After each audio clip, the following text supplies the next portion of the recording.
नमस्कार दोस्तों, आप सभी का स्वागत है short hand house YouTube channel पर। दोस्तों, हिंदी शॉर्ट हैंड से संबंधित डिक्टेशन प्राप्त करने के लिए आप हमारे चैनल को सब्सक्राइब करें तथा हमारे वीडियोज को लाइक एवं शेयर करें। यह डिक्टेशन जीडी बिष्ट सर की उच्च गति लेखन पुस्तिका से उन्हीं की वॉइस में रहेगी, जिनका आप बार बार अभ्यास कीजिए तथा उसे ट्रांसक्राइब जरूर कीजिए। चलिए, ज़्यादा समय न लेते हुए हम डिक्टेशन स्टार्ट करेंगे। अभ्यास 121-23। सदन के अनेक सदस्यों ने इस बात की चर्चा की है कि सरकार अपने खर्चे में कमी करे, मितव्ययिता लाए, सादगी का आचरण करे और हमारे मंत्री और उच्च अधिकारी अपने आचरण से जनता के सामने आदर्श उपस्थित करें। देश में योजना के पक्ष में जन उत्साह का निर्माण करने के लिए यह नितांत आवश्यक है, किंतु इस बात से सहमत होते हुए भी इस दिशा में प्रगति नहीं दिखाई देती है। कल एक आदरणीय सदस्य ने चंडीगढ़ का उल्लेख किया था। अब भोपाल में भी मैंने सुना है कि एक नए चंडीगढ़ का निर्माण होने जा रहा है। 2-3 करोड़ रुपए की लागत से एक नई राजधानी बनाई जा रही है। राजधानी की ऊंची ऊंची अट्टालिकाएं, जिनमें स्वतंत्रता की गंगा भगवान शंकर की जटाओं की भांति खोकर रह जाती है, भारत के 7 लाख गांवों को लाभ नहीं पहुंचा सकती हैं। ऊंची ऊंची अट्टालिकाएं भारत के 7 लाख गांवों के अंतःकरण में राष्ट्र निर्माण के लिए त्याग और बलिदान की प्रेरणा पैदा नहीं कर सकती हैं। चंडीगढ़ में एक नया विधान भवन बनाया जा रहा है और उस पर कोई 1 करोड़ 40 लाख रुपए की लागत आएगी। उसे आप रोक सकते हैं।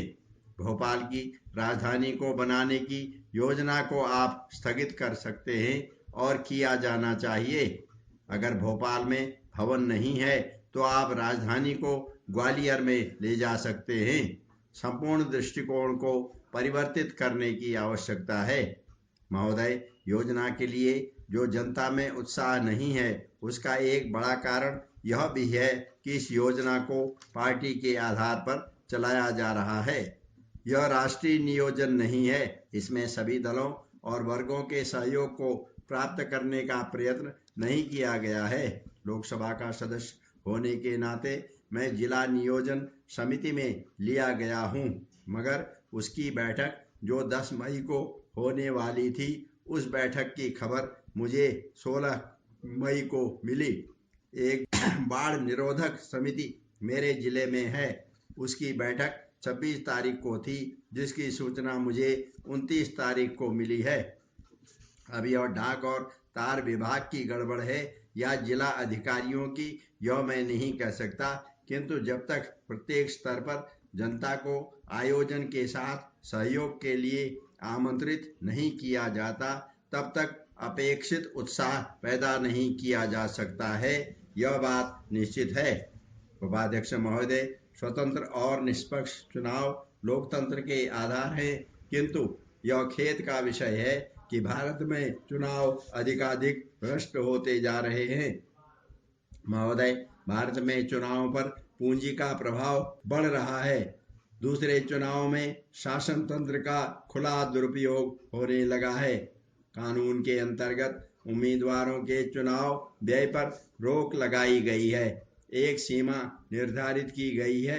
यह सीमा लोकसभा के लिए 35,000 रुपये तथा विधानसभा के लिए कुछ अंतर के साथ 12,000 रुपये है, किंतु सभी जानते हैं कि इस सीमा का पालन उल्लंघन में ही अधिक होता है। चुनाव में राजनीतिक दल जितना धन व्यय करना चाहे कर सकते हैं।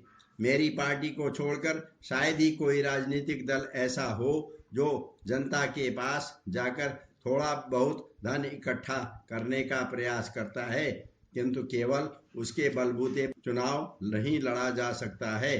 सभी दलों के अधिकांश उम्मीदवारों को चुनाव के लिए धन कुबेरों के दरवाजे खटखटाने पड़ते हैं।